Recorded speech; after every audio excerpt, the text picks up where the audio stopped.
해보시죠. 어디 다시 96페이지.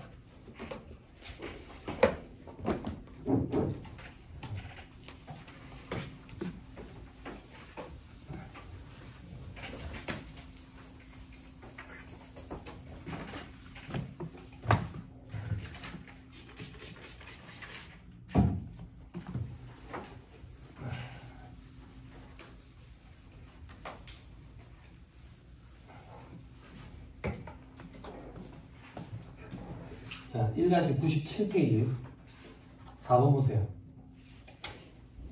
영리내용법인 주식회사 A는 제조업을 영위하는 중소기업들, 중소기업 체크 따가고 주식회사 A의 25기 2025년 풀 아니다. 10월 31일 체크. 4년도에 대한 자료가 다음과 같을 때 기업 추진비에 대한 송금불산 입증액 중 기타 사회 유출로 소득 채워되는 걸 물어봤어요. 그죠? 그냥 저는 다 해드릴 거예요. 기타 사유출은 여러분들은 그것만 더 해보세요. 자, 25기 포괄손익계산서 계산된 비용 되죠. 복리후생비 400만원. 주식회사 A의 직원이 조직한 조합에 지출한 복리시설비인데 이 조합이 법인이래. 법인. 그럼 복리후생비가 아니라 적대비지. 적대비. 됐죠? 자, 그 다음 대손사고비 1000만원 있네. 원활한 업무 진행을 위해서 객관적으로 정당한 사유 없이 거래처와 약정에 의해서 채권을 포기하는 약정에 의한 채권 포기액이네. 적대비라고 해요. 그렇죠? 자, 기업 업무 추진비 그리고 2억 2,500원. 그런데 대표이사 자녀 결혼식 가게 식사비 이거 뭐야? 송금불산입 상해 처분해야지. 그리고 적대비에서 벗겨내야지. 그렇죠? 자, 밑에 괄호 2번. 상기 포괄 손익계산상 기업 업무 추진비 2억 2,500원 모두 한 차례 접대에 지출한 금액이 3만원을 초과하고 지출 증빙 서류가 없는 귀속 불분명의 금액 500만원 그리고 영수증을 수취하고 지출한 금액 400만원을 제외하고는 신용카드 사용해서 지출했대. 지출 증명 서류가 없는 귀속 불분명의 금액 500만원을 송금불산입 상해 처분돼야지. 그리고 적대비에서 벗겨내버려야지. 적대비도 아니지. 그리고 영수증을 수취하고 지출한 금액 400만원 있지. 그지? 요거 신용카드를 안 썼다네. 송금불산입하고 기타 사유 유출해야지. 그지? 그리고 여기서 벗겨내야지. 400만원. 적대비는 맞는데 직부인된 거라고. 송금불산입 기타 사유 유출로. 됐어요? 네. 이 문제는 느낌이 파고네. 어떤 느낌? 여기를 건드리네. 적대비 해당해요. 여러 가지네. 그지? 여기까지 끝이에요. 해당 보고 갈게요. 그럼 2억 1,400. 그렇죠? 자, 이제 적대비 한도 계산할 때 다음 페이지 자료가 있어요. 25기 수익금액 기업의 기준에 따라 계산된 제조업 매출액 돼 있죠? 650억이래. 근데 사업연도 중에 중단된 사업 부분에서 발생한 매출액 200억 포함시켰대. 잘했네. 특수관계인과의 거래에서 발생한 수익금액 90억. 요거는 특정 수익금액이니까 발라내야지. 그지? 총 얼만데? 650억. 그 중에 90억. 됐어요? 됐어요? 자, 하자. 적대비 한도. 중소기업이라 했거든. 3,600 곱하기 12분의 4년도 월수 10개월. 그지? 더하기 650억이지. 일단 100억까지 만분의 30. 됐죠? 그리고 500억까지 추가 400억까지는 만분의 20.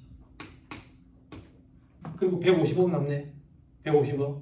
그지? 그 중에 60억. 만분의 3. 그리고 특정 수익금액 90억. 만분의 3에 10% 곱해야지. 됐죠? 해답 보고 갈게요. 이렇게 하면 얼마가 나오는데? 14207 이렇게 나오는 거예요. 한도 초과액, 송금불산액 7,193만원 기타 사유출.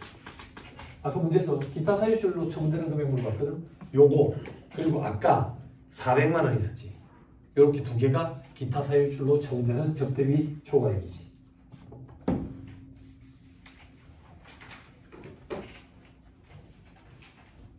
됐습니까? 예. 그렇죠? 어렵지 않습니다. 양이 좀 많게 느껴지지. 자, 넘어갑니다. 5번. 자, 중복되는 거 제가 안 풀어줍니다. 5번은 포인트만 볼 거예요. 5번에 첫째 줄 중간에 제조업을 영위하는 중소기업이 돼 있죠. 그죠? 접대비 관련된 문제예요. 괄호 3번 와보세요. 괄호 3번. 주식회사 A가 거래처에 접대 목적으로 증정한 원가 500, 시가 1000만 원짜리 상당의 제품에 대해서 다음과 같이 처리했대. 어떻게? 매출원가, 제품, 부가세 예수금 지 마음대로 해놨네. 그지? 현물 접대비지. 부가세 예수금이 있는 거 보니까 부가세가 붙는 물품이네. 그죠? 접대비는 얼마입니까? 현물 접대비 가액은. 현물 접대비 가액이 얼마가 돼야 돼요? 시가와 장부가액 둘 중에 큰 거. 거기에다가 부가세, 매출세액 더해야지. 그럼 지금 시가가 얼마야? 1000만 원. 거기서 부가세 예수금은 얼마예요? 100만 원. 접대비는 1100이 돼야지. 그죠?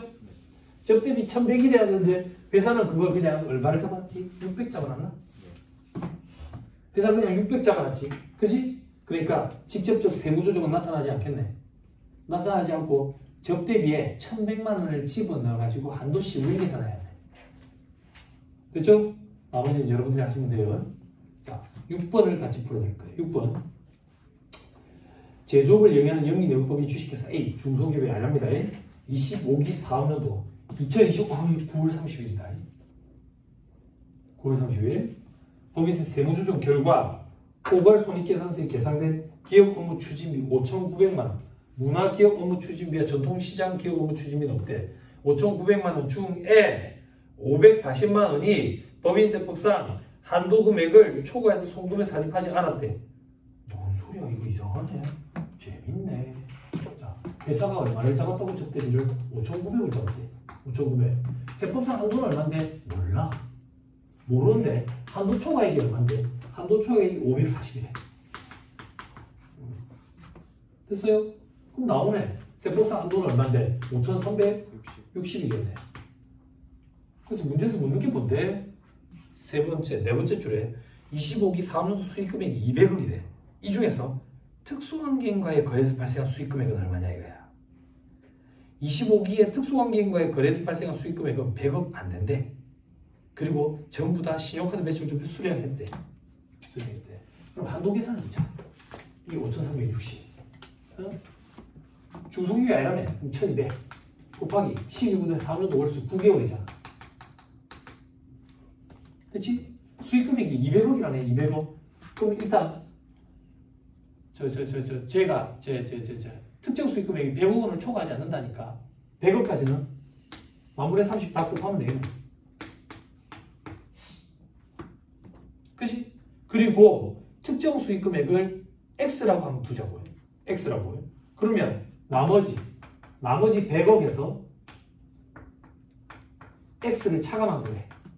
에 만분의 20 곱하면 돼. 그리고 X에 대해서는 만분의 20 곱하고 10% 곱하면 되겠네. 요 금액이 5,360이 나오면 되겠네. 미지수 한 개, 식 한 개, 1차 방정식. 1차 방정식. 재밌죠? 좀 독특해서 같이 풀어드렸어요. 네. 됐습니까? 네. 됐죠? 자, 7번으로 갑니다. 안 풀어줍니다. 중복됩니다. 포인트만 볼 거예요. 자, 주식회사 태백의 2025년부터 6월 20일이야. 체크 따로. 중소기업이야. 체크 따로. 그 다음 줄에 접대비 한도 초과액 물어봤죠? 네. 그죠? 자, 괄호 1번 봐봐. 손익계산상 매출액은 29억이야. 매출 애누리 5억을 차감했대. 잘했네. 외상 매출 누락 1억 원을 세무조정 입금 산입했대. 입금 산입. 됐어요?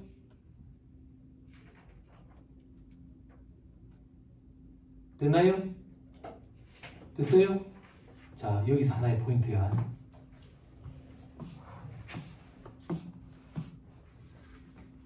한번 봐봐. 종합반에서 기본 강의할 때 이거 강조를 많이 했었는데 기억을 하실지 모르겠어요.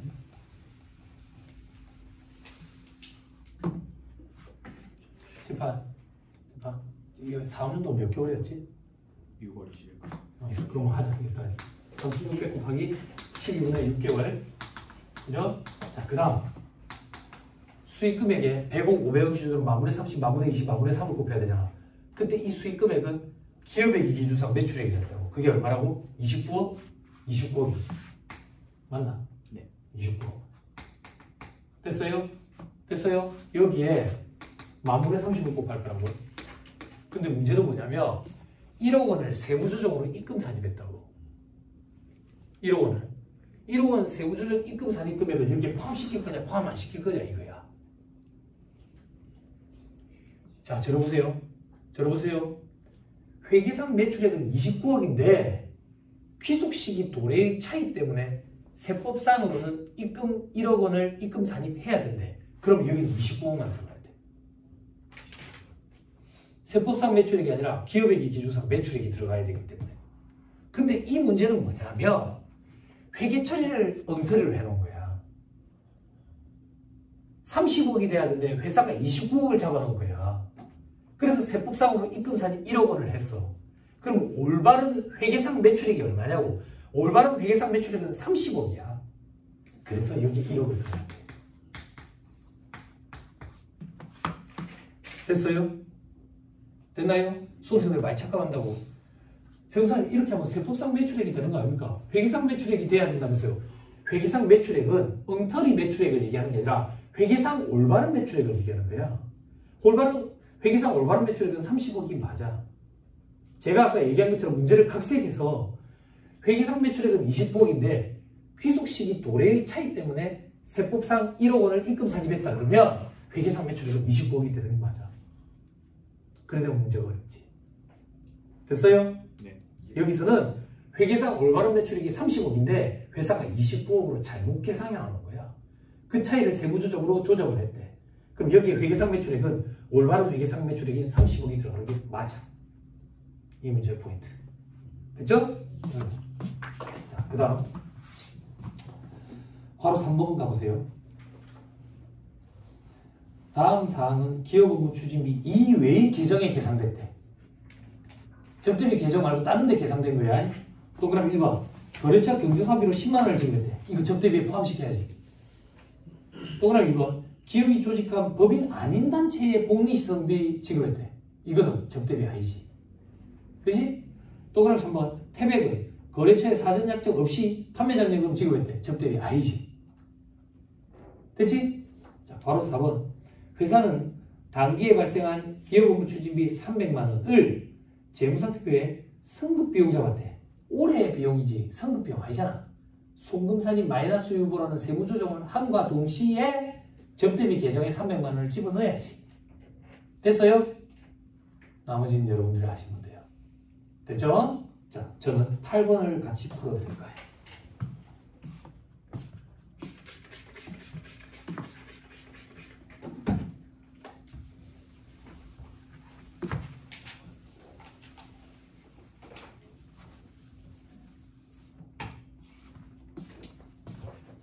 제조업과 부동산 임대업을 영위하는 제조업과 부동산 임대업을 영위하는 뭐하나?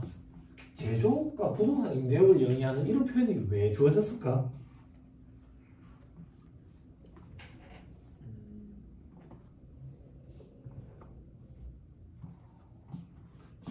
접대비 한도계산할 때 기업의 기준상 매출액에다가 곱하잖아. 수익금액은. 그때 이 회사가 제조업을 영위하는데 부동산 임대업 수입이 있으면 부동산 임대업 수입은 영업외 수익이 되는 거야.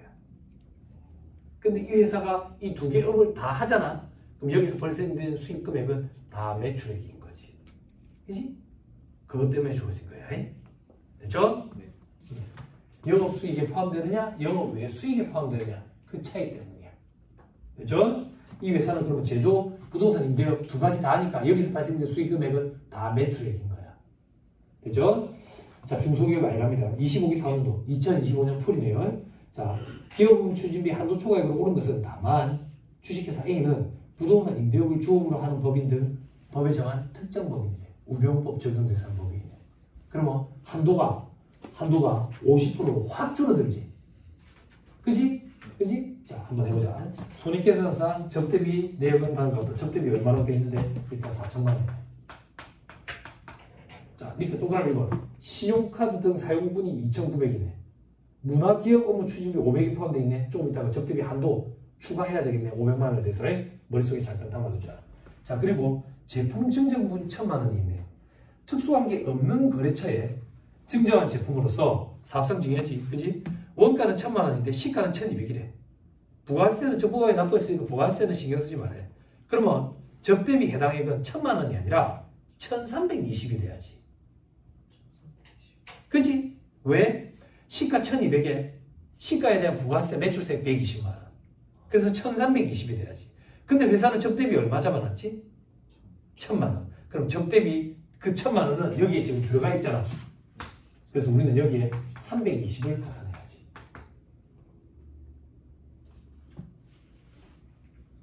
됐어요? 네. 됐어요? 됐나요? 그러면 세무조정은요? 세무조정, 지표적인 세무조정은 없다고. 대신에 대변을 봐봐. 대변에 뭐가 달려있지? 매출이 달려있네. 이게 매출이야? 아니지. 기업의 기준상 매출액에서 1,000만 원을 배제시켜야 되겠네. 머릿속에 담아두고 밑에 동그라미 3번. 거래관계 개선 목적으로 약정에 의한 채권 포기액 100만 원. 이거 접대비잖아. 그지? 근데 바로 안에 적격 증명서류는 없는데 채권 포기 약정서가 있대. 이거는 적격 증명 수치 의무 대상에서 배제되지. 제외되지. 그지? 그러면 잘했네. 뭘 잘했는데 이 채권 포기액이 100만 원 여기 들어가 있다며. 손댈 거 없네. 됐지? 됐지? 됐죠? 네. 자, 그 다음에 바로 이번에 손익계산 매출액 주어졌네. 자, 이제 해보자. 4,320. 대보자 한도 계산한다. 아까 중소기업이 아니었네. 1,200 곱하기 12분의 3분의 월수 1,200. 12. 이제 더하기. 자, 손익계산 매출액이 70억이네. 근데 우리 아까 얼마 빼기로 했지? 1,000만 원 빼기로 했지. 그지? 100억이 안 되네. 만분의 30. 됐죠? 그런데 우병우법 적용 대상 범위이네. 50% 곱해야지. 그지? 요 금액만 계산해보면 얼마가 되는데 요 금액만 계산해보면 1,648만 5천 원 돼. 근데 문화접대비가 있으니까 한도를 추가로 늘려야지. 얼마? 문화접대비가 아까 얼마 있었냐면 500만 원 있었어. 500만 원. 과 일반 접대비 한도에 20% 곱한 거. 둘 중에 작은 거. 됐죠? 이렇게 계산하면 이 금액이 얼마가 나오냐면 해답보 갈게요. 19782 이렇게 나옵니다. 한도 초과액은 여러분들이 계산하면 되겠죠.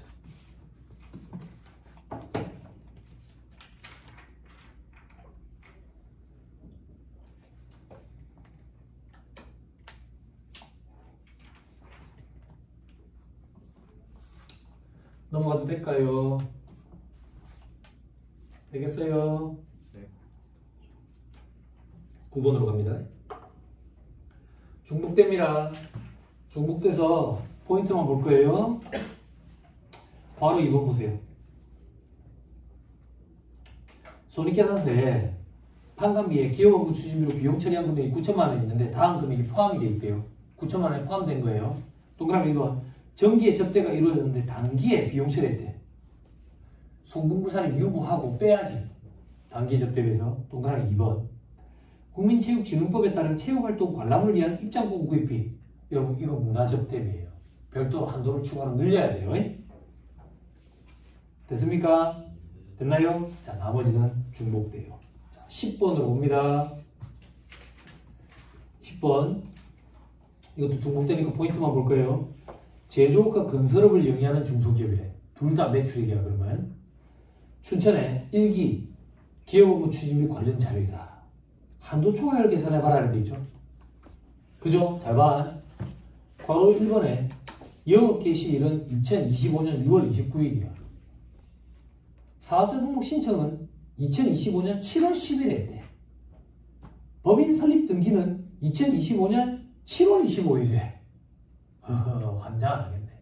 12분의 4년도 월수 곱해야 되는데 어떻게 해야 되노 이거? 어? 밑에 괄호 2번 봐봐. 정관상 사업연도가 있네. 정관상 사업연도 매년 4월 1일부터 다음 연도 3월 31일까지네. 그치? 아니 그렇잖아. 네. 원칙적인 법인의 사업 개시일은 언제예요? 4월 1일. 설립 등기일이죠. 설립 등기. 그죠? 그죠? 근데 괄호 안에 봐봐.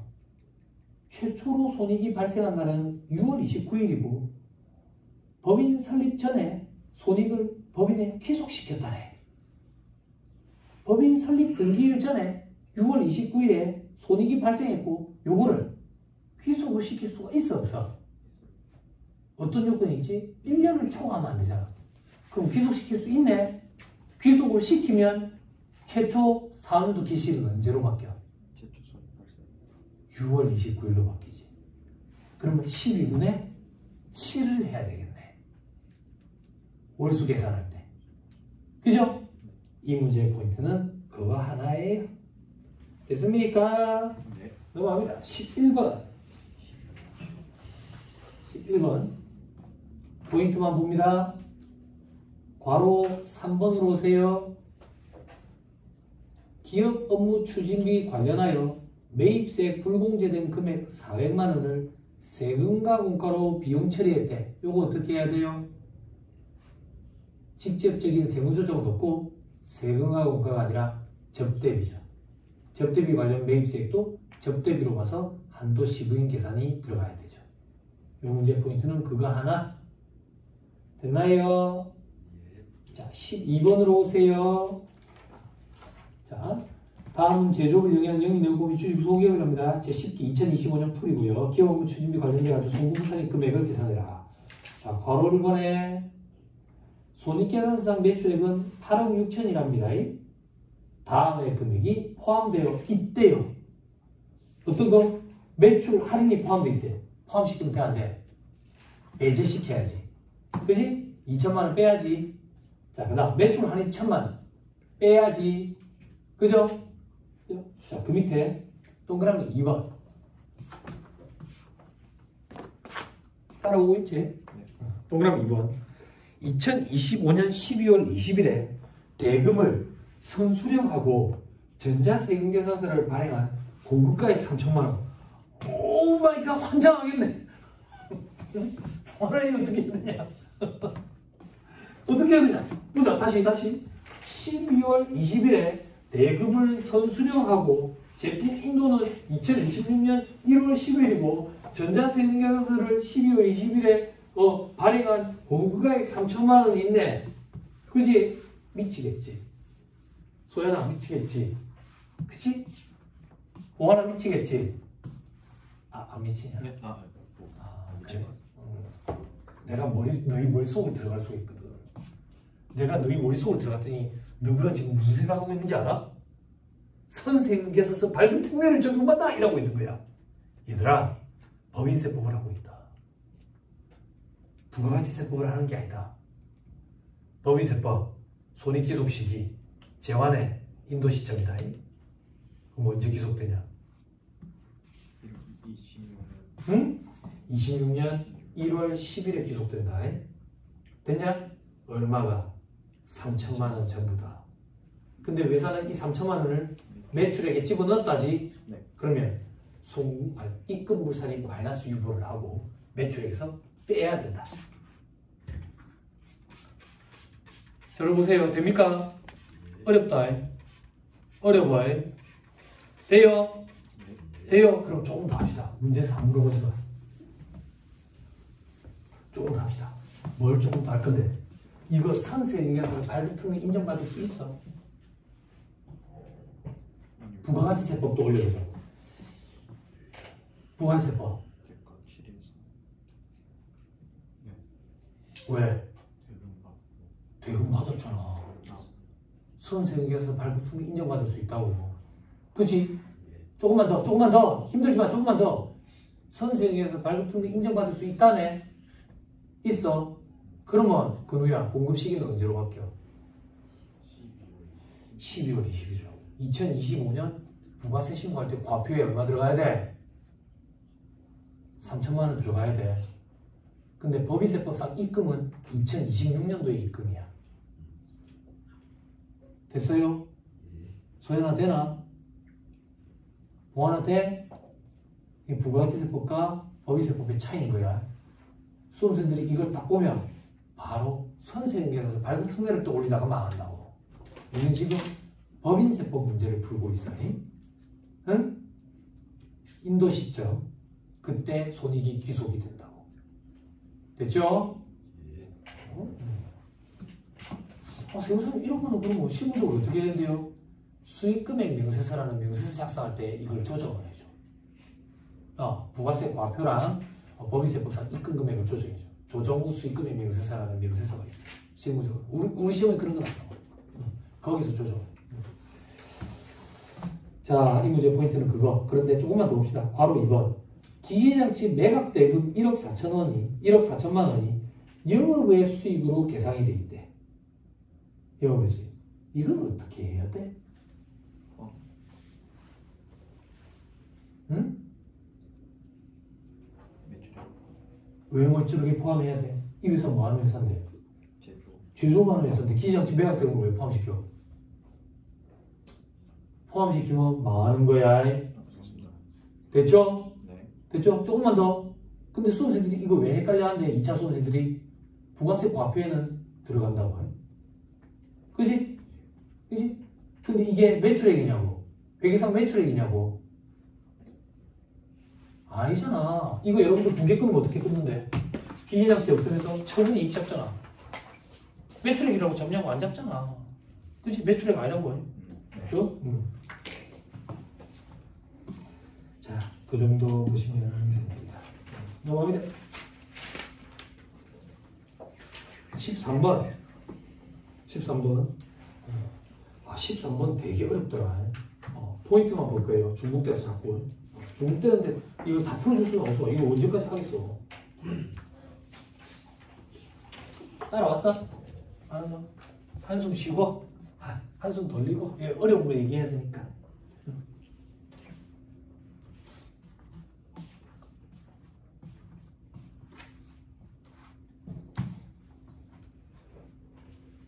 많이 되지요? 근데 예전에는 재정학 강사가 나름대로 강사들 중에서는 키가 좀 커가지고 D- 며칠 이런 것도 썼는데 그 재정학 강사가 이제 그만둬가지고 강의 바닥을 떠버려가지고 그죠? 손도 안 닿는데 제가 D-60이라고 썼는데 예전에 재정학 강사가 이런 거 쓸 때 제가 되게 싫어했거든. 손도 안 닿는데 써가지고 지우지도 못하고 괜히 수험생들 후달리게 만들고 안 그래? 그래서 이런 거 싫어했는데 이렇게 생각하면 돼. 소연아, 만약에 60일이 남았어. 60일이 6일에 한 번씩 1회독을 하면 10회독을 할 수 있네. 와, 엄청나지? 근데 그렇게 하지 마. 10일에 한 번씩 1회독 해. 그럼 몇 회독 할 수 있어? 6회독. 지금부터 5회독 이상 하면 합격하는데 아무 지장 없어. 아무 지장 없다. 걱정 안 해도 돼. 됐죠? 아직도 시간이 차고 넘칩니다. 차고 넘쳐요. 됐죠? 자, 13번 갑시다. 제조업을 영위하는 주식회사 A, 중소기업 아니랍니다. 25기 4번 2025년 풀이에요. 기업 업무 추진비 관련 자료이다. 한도 초과액 계산하라 이렇게 돼 있죠? 그죠? 괄호 1번 봐봐. 손익계산상 매출액은 25억이래. 다음 금액이 포함되어 있어. 동그라미 1번에 부가가치세법상 간주공급에 해당하는 금액이 있네. 부가가치세법상 간주공급에 해당하는 금액은 회계상 매출액에 포함이 돼야 안 돼? 안 된다 했지. 배제시켜야 돼. 1억 원을. 됐어요? 네. 됐나요? 자, 그 다음에 동그라미 2번이 이 문제의 포인트야. 제품 인도일은 2025년 11월 1일이래. 제품 인도일로부터 12개월 동안 매월 말 1,000만 원씩 균등 분할하여 회수하는 조건으로 할부 판매한 제품 매출액이 있네. 그지? 얼마? 2,000만 원. 요거를 매출액에 포함시켰네. 12개월 동안 매월 1,000만 원이면 1억 2천이잖아. 근데 2천만 원을 집어넣었다네. 왜 그런가 보니까 주식회사 A는 동할부 판매에 대하여 인도인 이후 실제 회수한 금액이 2천만 원인 거야. 그래서 회사는 실제 회수한 금액만 매출액으로 처리를 했대. 명목금액과 현재가치 차이는 중요하지 않대. 그치? 이걸 어떻게 해야 돼? 그럼 수험생들은 본능적으로 뭘 떠올리는데? 장기할부 판매를 떠올린다고. 장기할부 판매. 할부 판매는 어떻게 썼는데? 장단기 구분했지. 장단기 구분에서 법인세법의 입장은 어떻게 했어? 인도기준 명목과의 평가가 원칙이지. 그럼 장기랑 단기랑은 어떻게 구분하는데? 부가가치세법이랑 똑같았지. 인도에는 다음 날부터 최종 물금 지급일까지가 1년 이상. 그지? 그리고 대가는 2회 이상 분할수령. 그렇잖아요? 그지? 그래 안 그래요? 맞습니다. 그죠? 그래서 만약에 장기래. 장기면 회수기일 도래 기준 현재가치평가 계상하면 인정. 근데 중소기업은 회수기일 도래 기준으로 계상하지 않았더라도 신고 조정에 의한 송금 산입이 가능하지. 그지? 방금 중소기업이 아예 했었어. 그지? 그럼 회수기일 도래 기준은 계상해야지 인정되네. 근데 회사가 회수기일 도래 기준으로 계상하려고 애를 썼는데 잘못했대. 그럼 차이만 조정을 해주지. 그지? 매월 말 1,000만 원씩 받기로 했어. 그럼 11월 말 1,000만 원, 12월 말 1,000만 원. 그지? 요걸 회수를 했네. 그래서 2천만 원만큼만 매출액으로 잡았네. 그러면 세법상으로 문제가 있어 없어? 문제가 없지? 그럼 조정할 게 있어 없어? 조정할 게 없지? 그지? 요렇게 수험생들이 생각을 많이 한다고. 그래서 망해. 망한다고. 이 문제는 그렇게 판단하면 안 돼. 그럼 어떻게 판단해야 되는데? 다시 읽을게. 제품 인도일은 언제래? 11월. 로부터 12개월 동안 매월 말 1,000만 원씩 주기로 했어. 그치? 그치? 그럼 봐봐. 11월 말, 나를 봐봐. 11월 말, 12월, 1월, 2월, 3월, 4월, 5월, 6월, 7월, 8월, 9월, 10월 말까지야. 12개. 돼요? 돼요? 그러면 최종 할부금 지급 기일은 언제란 얘기야?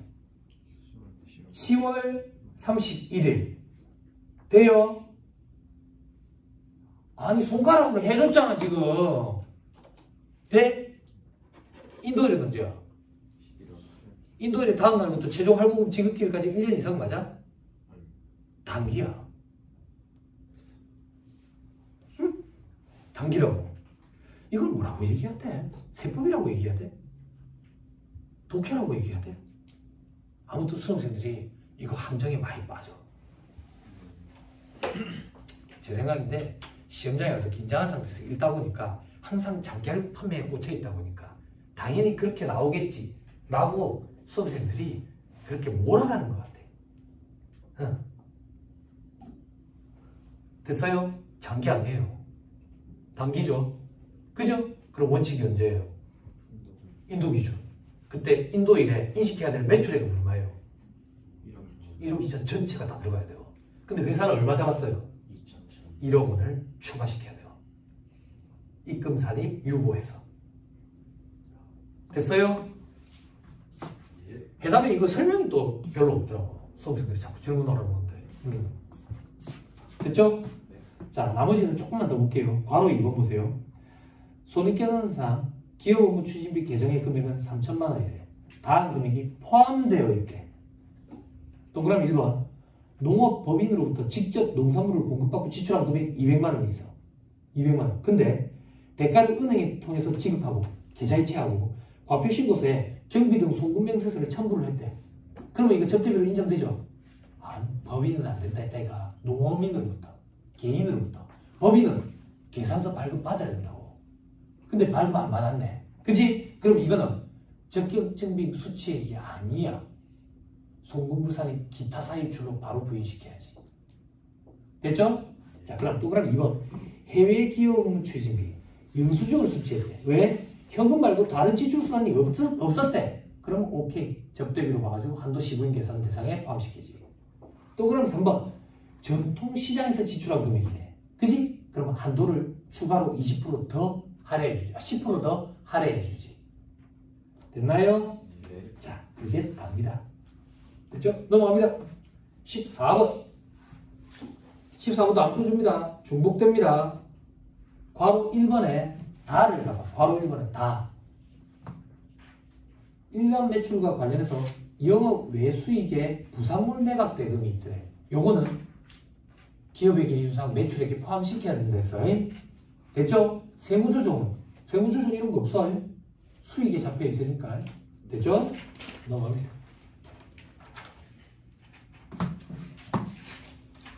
자, 이게 몇 번이야? 15번. 중복됩니다. 여러분들이 하셔야 됩니다. 박스 안에 괄호 4번.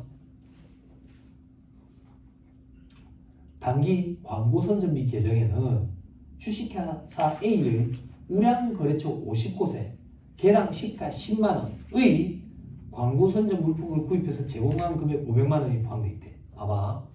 광고 선전비는 업무와 관련해서 불특정 다수에게 지출한 금액이야. 근데 광고 선전 목적으로 지금 지출을 했는데 어디에 지출했냐면 우량거래처 50곳이라는 특정 업체에만 지출했어. 접대비야. 접대비. 근데 아까 소액 금액은 광고 선전비로 가져냈지. 얼마나 소액이어야 됐지? 그 거래처별로 연간 5만원. 연간 5만원. 그런데 지금 얼마래? 10만원짜리를 줬다잖아. 그지? 그러면 전체를 다 접대비로 분배했지. 500만원이 접대비로 들어가야 돼. 됐나요? 네. 됐죠? 자, 16번. 16번은 어려운데 이거는 제가 같이 풀어드릴 거예요.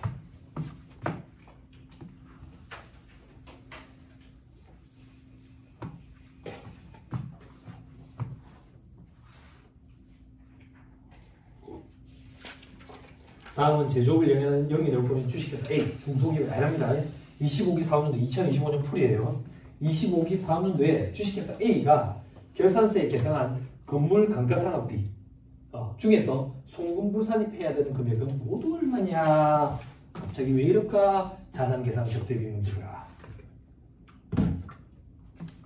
자, 괄호 1번 결산서상 기업 업무 추진비 내역 적격 증명서를 수취했던 해 판관비에 계산된 기업 업무 추진비 4천만원.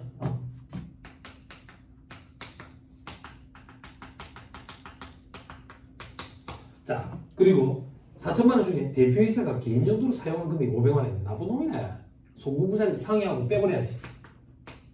접대비 배제시켜버려야지. 한도 15인 계산 대상에서. 그리고 재고자산에 포함된 기업 업무 추진비가 1,000만원입니다. 재고자산에 포함된 1,000만원입니다. 그리고 건물에 계산된 게 7천이에요. 다 접대비라고 해요. 다 접대비. 요거 말고는 없어요. 요거 말고는. 해답보고 할게요. 해답보고. 이건 한번 1억 1,500이에요. 자, 이제 한도 계산해야 돼요. 한도 계산. 자, 25기 4년도 수익금액 200억이고 특수환경과의 매출은 없대요. 어때요? 됐죠? 요거 말고 다른 자료가 없어요. 이 회사는 중소기업 아니고요. 그리고 4년도는 풀이고요. 합시다. 1200 곱하기 12분의 12개월 더하기 아까 200억이었지? 100억까지는 만분의 30 만분의 30 해답 보면 여기에 바로 계산이 돼 있어요. 그냥 근데 뭐 여러분들 이렇게 산식 생각하면 돼요. 그리고 나머지 100억은 만분의 20 그죠? 그래서 요거 해답 보고 계산하면 6,200이 되나봐요. 요게 6,200 그럼 한도 초과액 송금부산이 한도 초과액 5,300이요. 기타 사유출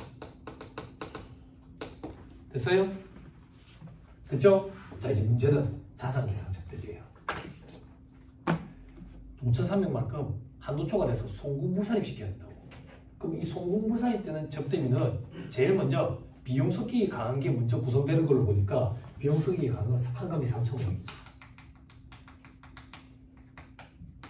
그리고도 부족하네. 얼마만큼? 1,800만큼. 재고 1,000만 원. 그리고도 건물 800만 원. 숫자 틀리면 얘기해주세요. 됐어요? 이렇게 송금불산입 된다고. 그럼 송금불산입 되는 금액은 자산원가를 구성하면 안 되잖아. 그래서 재고를 감액시켜야 된다. 소부산이 마이너스이고 그리고 건물도 감액시켜야 돼. 소부산이 마이너스이고 그지?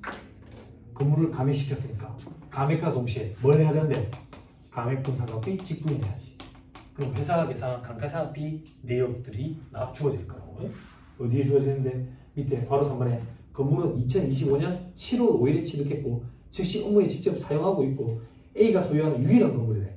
계산상 건물의 취득가액은 5억이고 내연료수와 감가상각비를 신고한 바가 없대. 그러면 기준 내연료수지. 그죠? 몇 년? 20년. 정률법에 의한 상각률 0.14 적용하면 되겠죠. 그죠? 망하는 거지. 건물은 무조건 정액법이라고. 그죠? 기준 내연료수 정액법 해야지. 그리고 괄호 4번에 회사가 계산한 감가상각비는 3천만 원이래. 직분시켜보자. 회사가 계산한 감가상각비 3천만 원. 얼마에 대해서? 5억에 대해서. 그런데 그 중에 800만 원을 배제시켜야지. 그지? 요거 계산하면 얼마가 되는데? 요거 계산하면 48만 원이 되네. 소금물살. 감액분산가비 직분이 48만 원 유무. 그 다음 상각 15인 계산 들어가야지. 15. 자, 회사가 계산한 감가상각비 얼마인데? 회사가 계산한 감가상각비 3천만 원 있다며. 근데 직분이 된 거 있지. 48만 원. 그지? 그럼 얼마인데? 2,952만 원 이래 되겠네. 그 다음에 상각 15인 계산 대상이 되는 한도액 상각 범위액 계산해야지. 얼마? 원래 5억이었는데 800만 원을 빼야지. 그지? 여기에 기준 내연료수 20년이라네. 정액법이지. 월할 상각 해야 되느냐? 월할 상각 해야 되냐? 해야 되네. 7월에 취득했네. 10분의 6. 그치? 해당을 확 보고 암산을 하니까 1230 이래 되네. 1230. 이게 1230. 한도 초과. 송금을 살인. 유보. 얼마 유보. 요거는 얼마는 여러분들이 계산기 두드려. 됐죠? 됐죠? 할 수 있겠죠? 아, 빨리. 할 수 있겠어? 할 수 있겠냐? 할 수 있겠지? 자, 시험장에 갔다. 이 문제가 나왔다. 어떻게 해야 되지? 다른 것부터 풀어야지. 그지? 할 수 있는 거랑 시험장에서 풀어야 되는 거랑은 의미가 좀 다르다 했잖아. 시험 끝나고 나서 그 시험지를 가지고 10년 동안 풀으라고 다 풀 수 있다니까. 다 풀 수 있다고. 근데 10년이라는 시간이 안 주어지잖아. 시험장에 갔을 때는. 예, 그거를 선택을 잘 해. 그 선택은 내가 해줄 수가 없다고. 다 다를 거야. 다 다를 거야. 근데 문제가 어렵진 않지만 사이즈가 크게 느껴지면, 즉 시간이 많이 걸릴 것 같으면 뒤로 미루는 거에다가 포함시키는 게 조금 바람직하지 않을까 싶어. 그 트레이닝은 이미 재무회계 문제 풀 때, 객관식 문제 풀 때 트레이닝이 이미 다 돼 있을 것 같아. 세법에서는요, 세법은 계산 문제 자체가 일단 많이 나오지 않으니까 시간이 부족한 일은 일단 없다. 그럴 때 먼저 푸는 문제, 뒤에 풀 문제, 그 정도 구분할 수 있으면 된다. 뭐 그런 거 아니겠어? 여러분들이 좋아하는 건 다 뒤에 풀고 싶지 않아. 퇴직급여 충당금, 퇴직연금 충당금, 대손 충당금 이런 것들은 다 뒤에 다 풀고 싶지 않아. 감가상각 의제 규정 이런 거에. 그렇지. 17번은 중복됩니다. 자, 그러면 이제 기부금입니다.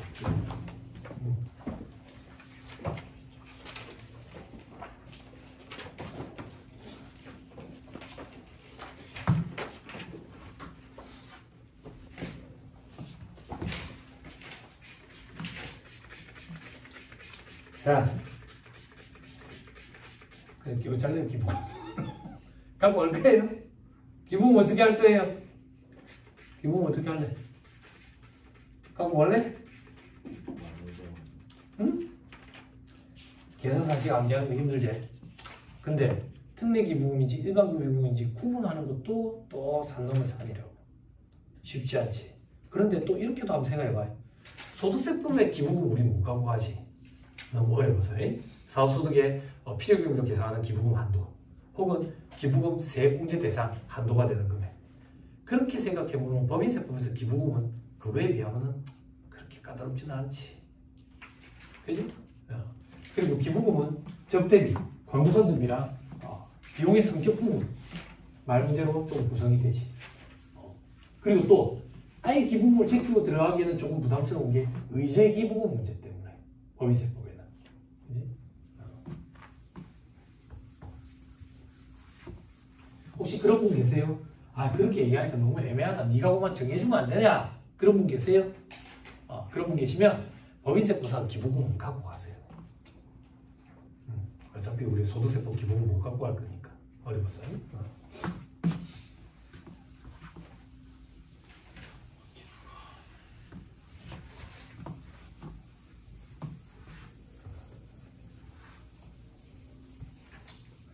안타깝습니다. 여러분들 보고 있으면 안쓰럽습니다. 뭐가 안쓰러운데 이런 문제를 여러분들이 모여가지고 그냥 취미 삼아 문제를 풀면 얼마나 재밌겠어요. 취미가 아니니까. 그리고 꼭 맞춰야 된다라는 이 부담감 때문에 우리의 또 실수도 늘고. 제가 말씀드렸잖아. 저는 시험장에서 느끼는 그 긴장감이 너무 싫다고. 너무 싫다고. 이런 문제도 부담감을 내려놓으면 잘 풀릴 건데 바짝 긴장해가지고. 그 예전에 텔레비에 운동선수들 나오면 그런 얘기 했잖아. 연습밖에 없다고. 실전에 나가면 연습할 때의 기량의 70%? 그 정도만 발휘해서 성공이라며 해. 우리 시험도 그래. 시험.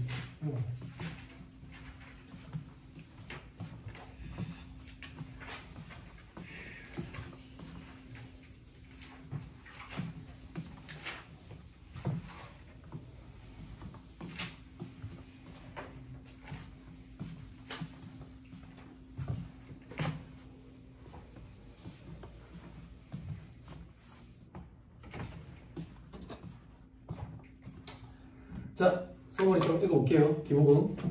기부금 일반으로 되어 있죠. 그죠? 사업과 직접 관련 없이 특수관계인 외이자라고 되어 있죠.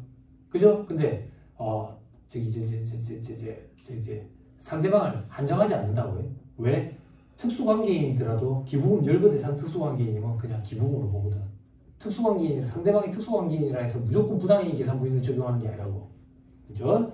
자, 밑에 의제기부금 앞에서 했었죠. 특수관계인 외이자액이 정당한 사유 없이 정상가액과 비교하는 거지. 정상가액은 시가액 플러스 마이너스 30%였다고. 그죠? 그래서 기부금을 의제하지.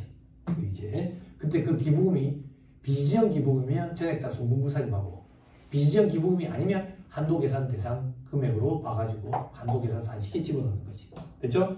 저 밑에 사례 돼 있죠? 동그라미 이번에 세부조정 사례. 저가양도일 때. 저가양도. 그럼 정상가액과 비교해가지고 의제 기부금 금액을 기부금 한도계산 대상에다가 집어넣으면 돼. 직접적인 세무조정은 없어. 근데 고가양도 있죠. 고가양도. 고가매입 있죠. 고가매입의 경우에는 시가로 자산을 감액시키는 세무조정이 필요하기 때문에 송금사는 마이너스 유보를 하고 나머지 세무조정 없이 기부금 대상 금액에 집어넣어서 한도 계산, 시분 계산을 하면 돼. 됐죠? 자, 그리고 넘어갑니다. 다음 페이지. 바로 이번에 기부금 종류 돼 있죠. 특례 기부금, 일반 기부금. 우리 사주적 기부금은 현재 지금 열거된 게 없다. 자, 그리고 그 외의 기부금, 비지정 기부금은 전액 다 송금불사님하고 과거에는 기타 사유출 처분했었는데 이제는 소득이 귀속자를 가리도록 세법이 개정이 일어났다. 됐죠? 자, 그리고 저 밑에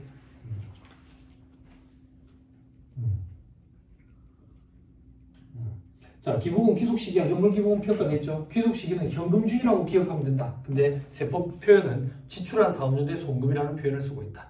그렇죠? 그래서 지출한 연도에 가지급금으로 계산했으면 송금사에 마이너스 유보하고 지출한 연도에 기부금 처리해가지고 시부인 계산하면 되고, 다음 연도에는 송금사에 마이너스 유보하고 기부금에서 저기 빼야지. 그렇죠? 자, 그리고 미지급 기부금은 지출한 연도의 기부금이다. 그렇죠? 그리고 실제로 결제된 날의 기부금이다. 수표, 교부일의 기부금이다. 근데 선행차 수표는 음이나 마찬가지거든. 그래서 실제로 기부된 날의 기부금이다. 예외적으로 이것만 현금주의 예외야. 인허가 받기 전에 선입 중인 공익법인이나 단체에 대한 기부금, 요거는 인허가 받은 날의 기부금으로 처리가 된다. 자, 밑에 현물 기부금. 현물 기부금은 법인세법, 소득세법이 과거에는 동일했다. 어떻게 동일했는데 시가와 장부가액 둘 중에 큰 걸로 했어. 그런데 법인세법이 개정을 일으켜가지고 특례 기부금과 특수관계 없는 자에 대한 일반 기부금은 장부가액, 나머지는 그대로 시가와 장부가액 둘 중에 큰 거. 법인세법, 소득세법 동일했는데 법인세법이 계정을 이렇게 써. 그래서 차이가 이제 있어. 자, 밑에 별표시에 시험에 등장했을까? 물품을 어음으로 구입해서 기부했다고. 그러면 어음을 기부한 게 아니라 물품을 기부한 거야. 그래서 물품을 넘겨주는 날, 그때의 기부금이라고. 어음 결제일의 기부금이 아니라.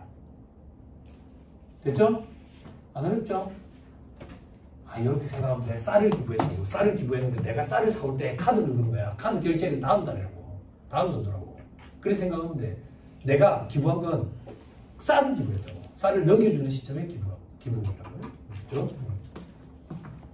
자, 밑에 귀속시기 사례는 여러분들 보시고요. 넘어갑니다. 자, 현물기부금 사례가 있죠? 현물기부금 사례.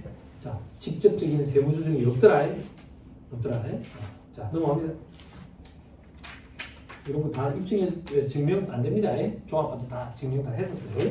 자, 4-212페이지. 기부금의 구분. 자, 특례 기부금 있죠? 그죠? 동그라미 1번 국가 지자체에 하는 거에 동그라미 2번 국방공무 국군 장병 위험군법 예비군법에서 이것도 국가라고 보는 거야. 동그라미 3번 천재지변 특별재난지역 선포된 경우에 선포에 사유가 된 재난을 포함하면 돼 있죠. 그죠? 이걸로 인한 이재민 구호금품과 해외 기부금도 포함이야. 근데 밑에 비교에 불우역 돕기 있죠. 불우역 돕기 특례 기부금 또는 일반 기부금으로 열거된 대상을 통한 불우역 돕기를 하면 특례 기부금 또는 일반 기부금으로 봐. 예를 들어가지고 사회복지 공동모금에 불우역 돕기 성금을 기부하면 특례기부금, 사회복지 공동모금에 특례기부금 대상단체니까 사회복지법인의 보유목적 사업비로 지급한 것은 일반기부금. 그렇죠? 자, 밑에 동그라미 4번 특정 기관의 시설비, 교육비, 장학금, 연구비로 지출하는 거. 병원에 대한 것을 제외. 병원은 동그라미 5번에 있으니까. 이 특정 기관이 뭔데? 학교. 됐죠?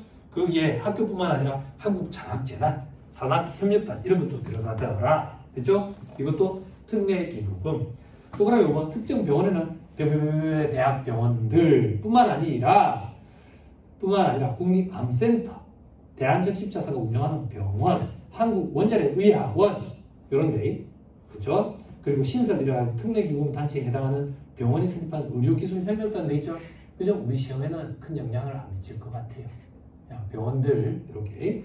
그리고 동그라미 6번은 예를 기억을 했죠. 사회복지 공동모금회. 그리고 재단법인 바보의 나눔도 좀 기억을 하고 특례기부금 대상단체다. 다음 페이지 우리 사주조합 기부금도 있죠. 우리 사주조합 기부금은 뭐냐면 우리 사주조합에 우리 회사가 기부한 거 이거는 전액다 송금 인정돼요. 그럼 우리 사주조합 기부금이라는 얘기는 우리 회사 말고 타법인이 우리 회사에 우리 사주조합에 기부한 걸 얘기하는 거야. 이런 건 없다고 지금. 그렇죠?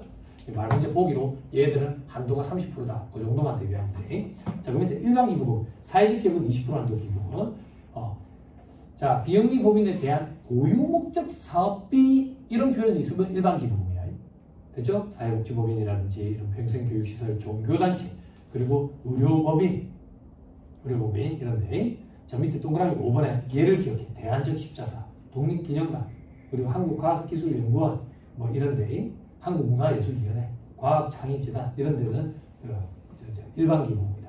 그 밑에 유치원, 학교, 기능대학, 평생교육시설에 장이 추천하는 개인한테 장학금 명목으로 지출했대. 아까 앞에서 봤던 각종 학교들의 장학금으로 지출하는 것은 특례기부금. 장이 추천하는 개인한테 지출한 장학금은 일반 기부금. 됐죠? 그리고 동그라미 2번이라는 거 목표. 동그라미 3번에 국민체육진흥기금, 근로복지진흥기금 뭐 이런 데는 일반 기부금 같다. 뭐 새마을공부의 사랑의 종도리 운동이 뭔지 모르겠어. 무슨 운동인지 모르겠어. 이런 표현이 없이 새마을공부에 기부했다. 그러면 비지정 기부금이야.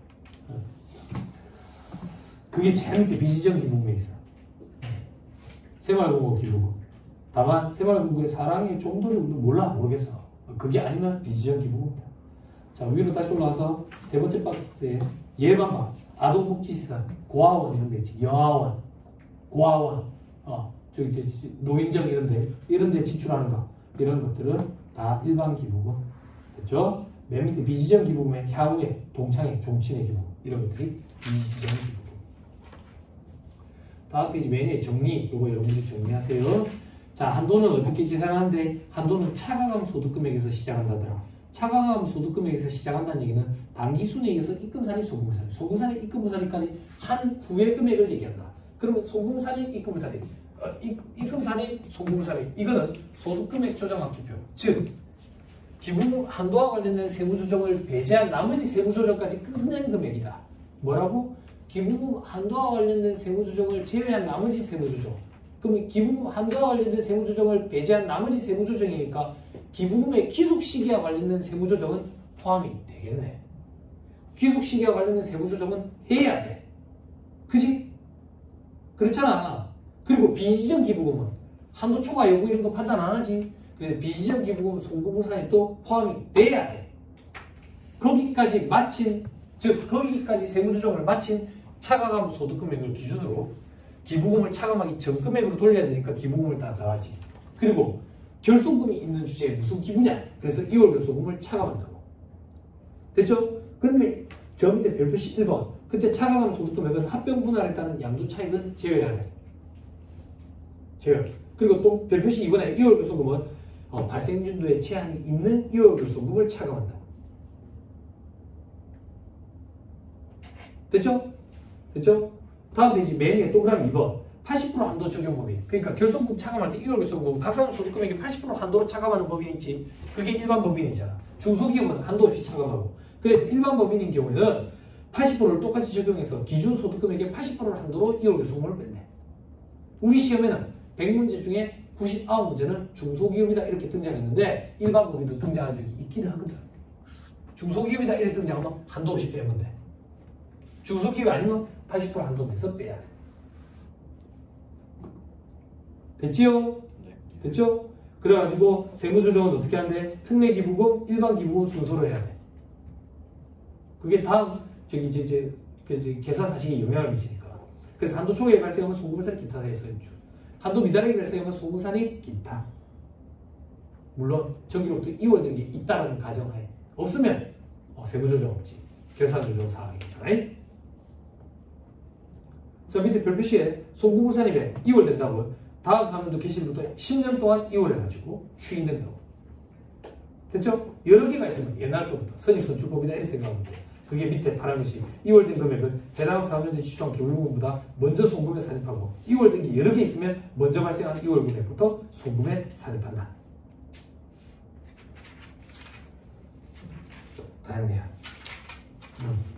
잘 못했습니다. 시간이 얼마 안 됐나? 잠깐 쉬어야 되겠네. 잠깐 쉬었다가 계산 문제 한번 풀어보시죠.